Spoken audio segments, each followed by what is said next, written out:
Thank you very much, Mr. Giroux. And you've been in the press almost as much as Miss Taylor Swift, I think, in recent days. With respect to your analysis of the carbon tax. And so I do want to just have a discussion of this, and so we can get some clarity on your report, because I think it's been as misreported and demagogued as it has been reported. So with respect to the financial impact, the total, which includes both not only the fiscal but the economic tax and carbon tax impact, for the average family where the backstop applies, is there more money coming into Canadians' pockets or leaving their pockets?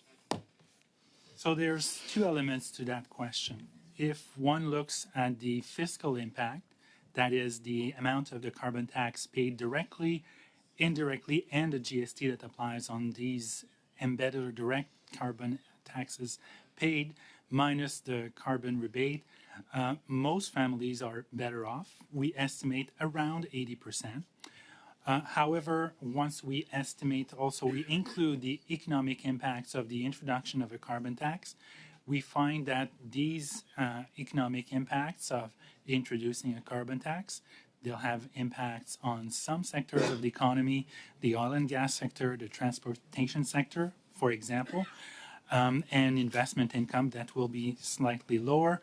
Then we find that most Canadian families in provinces where the federal backstop regime is in place will see a small negative impact of the carbon tax. So it for the average Canadian family, especially if we move forward into 2030, as this government is intent on increasing the carbon tax, we're going to see, because Canadians can't just opt out of the economic impact of the, so that, like, separating that, I understand why for sort of understanding purposes, but the reality is that every Canadian is affected not only by the fiscal but the economic. So the net in 2030, Canadians will have, and now will have more money going out of their genes than coming into their genes.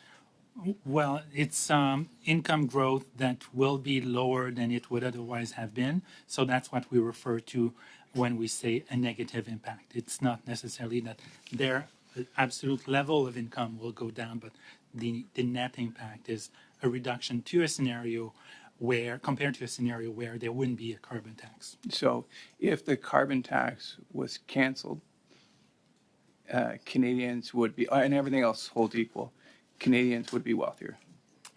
Yes, they'd experience, on average, income growth that would be slightly faster than what will happen with a carbon tax. Perfect. But that presumes that there's nothing that replaces our carbon tax. Perfect. And then I just want to move on to your, get into some of the specifics. So in page 3 on your recent carbon tax report, in table 2, you have an average of the fiscal impact, and then in Alberta you say the net cost is $2,773.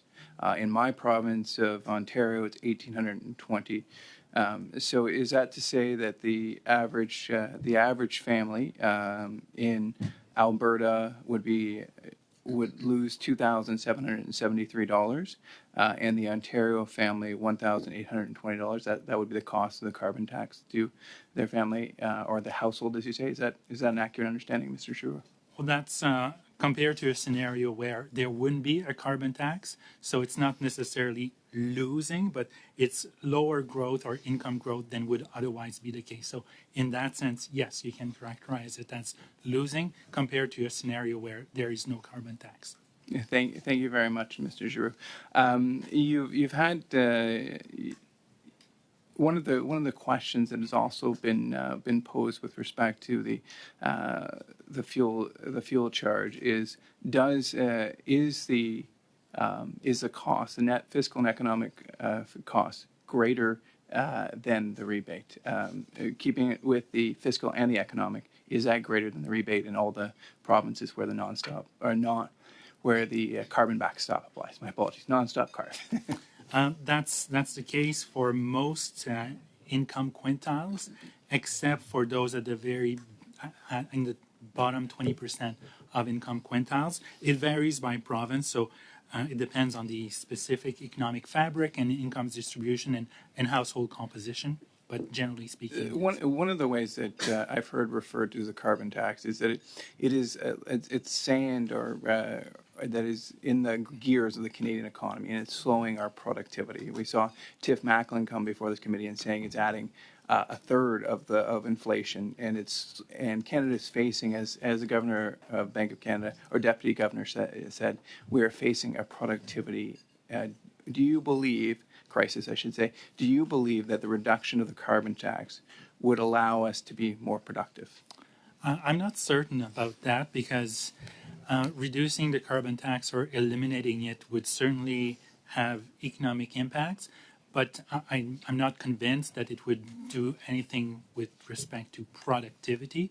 So it's not something that we have looked at, like the productivity impact of a carbon tax or not. I think there are many factors that come into play when determining productivity, and the productivity increases or increases in productivity of specific sectors. So I wouldn't venture that far into the analysis. Thank you very much.